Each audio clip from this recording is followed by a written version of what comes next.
వీక్షకులందరికీ నమస్కారం. ప్రధాని నరేంద్ర మోదీ ఎప్పుడైతే బంగారం కొనుగోలు చేయవద్దు, ఇంధనం పొదుపు చేయండి అని పిలుపునిచ్చారో అప్పటి నుంచే దేశంలో ఆందోళన, భయం మొదలైంది. దేశ ఆర్థిక వ్యవస్థలో ఎక్కడో లోపాలు ఉన్నాయి, ఆర్థిక వ్యవస్థ కుప్పకూలిపోబోతా ఉంది, ఉగ్రవాదుల నుంచి కూడా పెను ముప్పు ఉన్న ప్రధాని నరేంద్ర మోదీ 36 వాహనాల కాన్వాయ్ని 3 వాహనాలకు మార్చుకున్నారు అంటే పరిస్థితి ఎక్కడో తేడా కొడతా ఉంది అనే అనుమానాలు బలపడతా ఉన్నాయి. ఒకవైపు పశ్చిమాసియాలో యుద్ధం మొదలైన తర్వాత ఖతార్ లాంటి బలమైన, ఆర్థికంగా బలమైన దేశం కుదేలైపోయింది. దేశం చిన్నదే కావచ్చు, దాని ఆర్థిక వ్యవస్థ ప్రపంచంలో అత్యంత ధనిక దేశాల్లో ఒకటి. తలసరి ఆదాయం అమెరికా కన్నా కూడా ఎక్కువగా పోటీ పడే స్థాయిలో ఉంది ఖతార్. అలాంటి దేశం ఒక్క దెబ్బకు కుదేలైపోయింది. అమెరికాలో కూడా ఆర్థిక పరిస్థితి ఏమాత్రం బాగాలేదు. పైకి గంభీరంగా అమెరికా కనిపిస్తున్నా అమెరికా ప్రజల్లో 47% మంది క్రెడిట్ కార్డులు, అప్పటికే కొనుగోలు చేసిన ఇళ్ళు, కార్లు ఈఎంఐ కట్టలేక నానా అవస్థలు పడుతున్నారు. కనీసం మెయింటెనెన్స్కి నెలకు ఒక $1000 కూడా బ్యాలెన్స్ మెయింటైన్ చేయలేని పరిస్థితుల్లో అమెరికా ప్రజలు ఉన్నారు. గడిచిన 4 సంవత్సరాల్లో అమెరికా ఆర్థిక వ్యవస్థ కూడా దిగజారిపోయింది.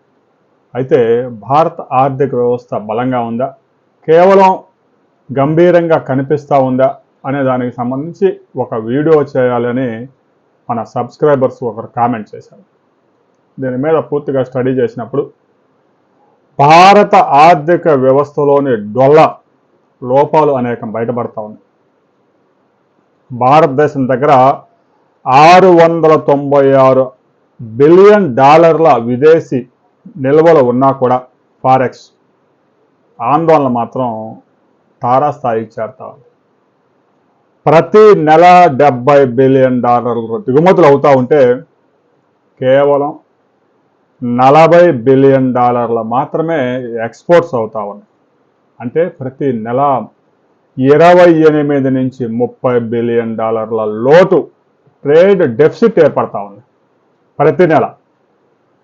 అంటే ఒక 20 నెలలు గనక ఇదే డెఫిసిట్ కొనసాగితే ఫారెక్స్ నిల్వలు మొత్తం కరిగిపోయే ప్రమాదం ఉంది.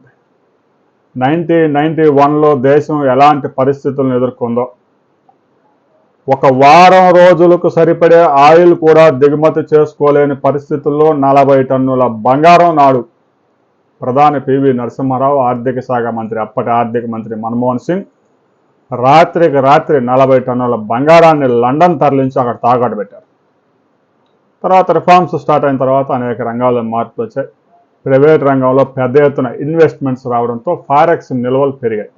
మన ఎగుమతులు పెరగడం వల్ల ఫారెక్స్ నిల్వలు పెరగలేదు. 147 కోట్ల జనాభా ఉన్న ఫారిన్ ట్రేడ్లో మన వాటా కేవలం 1.2% మాత్రమే. 8 కోట్లు ఉన్న జర్మనీ జనాభాతో కూడా మన ఫారిన్ ట్రేడ్ పోటీ పడే పరిస్థితుల్లో లేదు. ముఖ్యంగా భారత్ 3 రంగాల్లో ఫారిన్ కరెన్సీని ఎక్కువగా పే చేయాల్సి వస్తాం. ప్రతి సంవత్సరం 900 టన్నుల బంగారం విదేశాల నుంచి భారత్ కొనుగోలు చేస్తూ ఉంది. అందుకోసం 12 లక్షల కోట్ల రూపాయలు పే చేయాల్సి వస్తూ ఉంది. బంగారం ధరలు రోజు రోజుకి ఎగబాగుతూ ఉంటే ఈ పేమెంట్లు మరీ ఎక్కువైపోతా ఉంది. ఇక ఎలక్ట్రానిక్స్, మొబైల్స్ కానీ, ఎల్ఈడి టీవీలు కానీ, ఏదైతే ల్యాప్టాప్లు కానీ, కంప్యూటర్లు కానీ, ట్యాబులు కానీ, వీటికి సంబంధించి పెద్ద ఎత్తున దిగుమతుల మీద ఆధారపడడం కూడా భారత్ ఫారెన్ ఎక్స్చేంజ్ కోల్పోవడానికి ప్రధాన కారణం. ఇక ఇంధనం విషయంలో భారతదేశం ఇప్పటికే 88% దిగుమతుల మీదే ఆధారం. క్రూడ్ ఆయిల్ ప్రపంచంలో ఎక్కడ దొరికితే అక్కడ కొనుగోలు చేసి భారత్కు తీసుకురావాల్సిన పరిస్థితి. ఇందుకోసం ప్రతి నెల 4 లక్షల కోట్ల రూపాయలు విదేశీ మార్గ ద్రవ్యాన్ని పేమెంట్ చేయాల్సి వస్తుంది. ఈ 3 రంగాల్లో భారత్ స్వయం సమృద్ధి సాధిస్తే తప్ప ఈ ట్రేడ్ డెఫిసిట్ ఇప్పట్లో ముగిసే అవకాశం లేదు. ఒకప్పుడు డాలర్ కన్నా బలంగా ఉండే రూపాయి నేడు విలువలాడిపోతా ఉంది. స్వతంత్రానికి ముందు $10కి ₹1 అంటే ఎవరైనా నమ్మగలరా? $10 ఇస్తే 1923లో ₹1 వచ్చేది. అలాంటి పరిస్థితుల నుంచి మనకి స్వతంత్రం వచ్చే సమయానికి $1కి ₹3.3. అంటే దాదాపుగా ఒక 300% వేరియేషన్ ఉన్నా కూడా అది పెరుగుతూ పెరుగుతూ పెరుగుతూ రూపాయి విలువ పతనం అవుతూ రిఫార్మ్స్ స్టార్ట్ అయ్యే నాటికి అంటే 1991 నాటికి అది ₹23కి రూపాయి పతనం అయిపోయింది. పెద్ద ఎత్తున విమర్శలు వచ్చాయి అప్పట్లో. రూపాయి దిగజారిపోతూ ఉందని. ఇక రిఫార్మ్స్ స్టార్ట్ అయిన తర్వాత పెద్ద ఎత్తున అన్ని రంగాల్లో విదేశీ పెట్టుబడులు పోటెత్తాయి. దాంతో డెఫిసిట్ కొంతవరకు తగ్గింది. భారత్ నుంచి పెద్ద ఎత్తున ఎగుమతులు లేకపోయినా విదేశీ పెట్టుబడులు వచ్చి పడడం, అప్పుడప్పుడే వృద్ధి చెందుతున్న సాఫ్ట్వేర్ రంగంలో పెద్ద ఎత్తున భారతీయులు అమెరికా లాంటి దేశాలు, కెనడా, ఆస్ట్రేలియా, లండన్, జర్మనీ ఇలాంటి దేశాలు వెళ్ళి దాదాపు 3 కోట్ల మంది ప్రతి నెల వారి కుటుంబాలకు పంపిస్తున్న రెమిటెన్స్ ఫారిన్ కరెన్సీ వల్ల కూడా ఫారెక్స్ నిల్వలు $10 బిలియన్ నుంచి ఇవాళ $690 బిలియన్ పెరిగాయి. ఫారెక్స్ నిల్వలు పెద్ద ఎత్తున ఉన్నాయని ఆనందపడాల్సిన అవసరం లేదు. ఒక్క 3 నెలలు 4 నెలల గనక ఎగుమతులు నిలిచిపోతే ఫారెక్స్ నిల్వలు దెబ్బ కరిగిపోతాయి. ట్రేడ్ డెఫిసిట్ లేకుండా చూసుకోవాల్సిన బాధ్యత ఉంది. 147 కోట్ల జనాభా ఉండి ఇప్పటికీ మనం చాలా వస్తువుల మీద దిగుమతుల మీద ఆధారపడుతున్నామంటే ఇది చాలా ప్రమాదకరం. ఇక రూపాయి పతనమవుతూ 2014 నాటికి అంటే మన్మోహన్ సింగ్ ప్రధానమంత్రిగా దిగిపోయే సమయానికి అది ₹63కి పడిపోయింది. పెద్ద ఎత్తున అప్పట్లో ప్రతిపక్షాలు గగ్గోలు పెట్టాయి. అప్పట్లో ప్రతిపక్షంలో ఉన్న బీజేపీ. ఆ తర్వాత 2014 నుంచి నరేంద్ర మోదీ నాయకత్వంలో నేడు తాజాగా రూపాయి విలువ $96.48 పడిపోయింది ఒక $1. రాబోయే కొద్ది రోజుల్లో ₹100కి టచ్ అయినా కూడా ఆశ్చర్యపోవాల్సిన పని లేదు. ఇలా రూపాయి పతనం ఎందుకు కొనసాగుతూ ఉంది? Trade deficit. మన ఎక్స్పోర్ట్స్ తక్కువ, ఇంపోర్ట్స్ ఎక్కువ. దీంతో రూపాయికి వాల్యూ లేకుండా పోతా ఉంది. ట్రేడ్ ఏ దేశంతో చేసినా కూడా $లలో చెల్లించాల్సి వస్తూ ఉంది. సరే, ఇరాన్తో ఆ దేశానికి సంబంధించిన కరెన్సీలో ట్రేడ్ మొదలయ్యే సమయానికి అక్కడ యుద్ధం వచ్చింది. చెల్లింపులు $లలో చెల్లించడానికి సాధ్యం కావడం లేదు. తాజాగా భారత్ పరిస్థితి మేడి పండు మాదిరి తయారైంది. ఇక 2-3 నెలల్లో ఇంధనం కొరత కూడా ఏర్పడే అవకాశం ఉంది. ఇంధనం పొదుపు చేయండి అని పిలుపునివ్వడానికి ప్రధాన కారణం ట్రేడ్ డెఫిసిట్ మాత్రమే కాదు.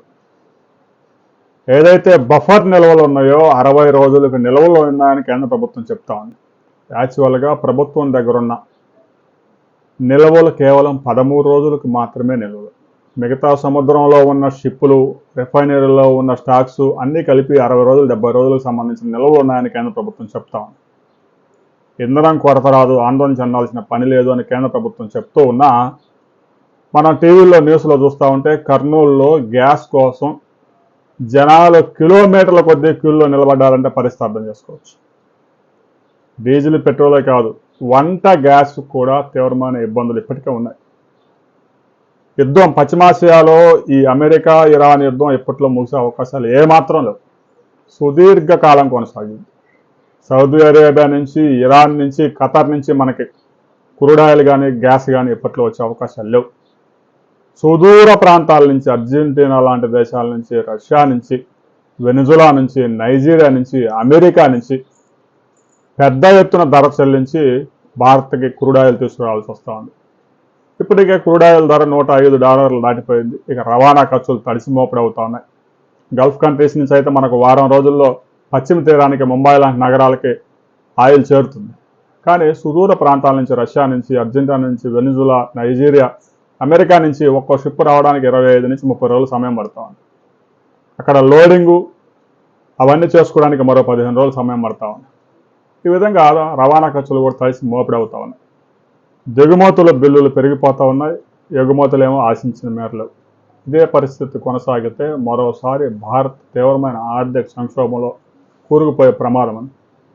మరొక వైపు అమెరికాలో భారతీయుల ఉద్యోగాలు ఊడిపోతున్నాయి. కోట్లాది మంది భారతీయులు విదేశాల్లో కష్టపడుతున్నారు కాబట్టి వారి కుటుంబ సభ్యులకు రెమిటెన్స్ రూపంలో పెద్ద ఎత్తున డబ్బు ఫారిన్ కరెన్సీ పంపిస్తున్నారు కాబట్టి భారత విదేశీ నిల్వలు ఏమాత్రమైనా ఉన్నాయి. వారి ఉద్యోగాలు గనక ఊడితే భారత్ పరిస్థితి ఎలా ఉండబోతా ఉందో అని ఆలోచిస్తేనే భయం వేస్తూ ఉంది. 1991కి ముందు పరిస్థితులే మరొకసారి వచ్చే ప్రమాదంగా కూడా ఉంది. రాబోయే కొద్ది రోజుల్లో భారత ఆర్థిక వ్యవస్థకు సంబంధించి ఒక కీలక రిపోర్ట్, ఒక ఫారిన్ సంస్థ ఒక కీలక రిపోర్ట్ రిలీజ్ చేయబోతా ఉంది. ఆ రిపోర్ట్ వచ్చిన తర్వాత ఆ రిపోర్ట్ ఏ విషయాలను వెలుగులోకి తీసుకురాబోతా ఉంది అనే వివరాలతో మరో వీడియోలో మనం కలుసుకుందాం.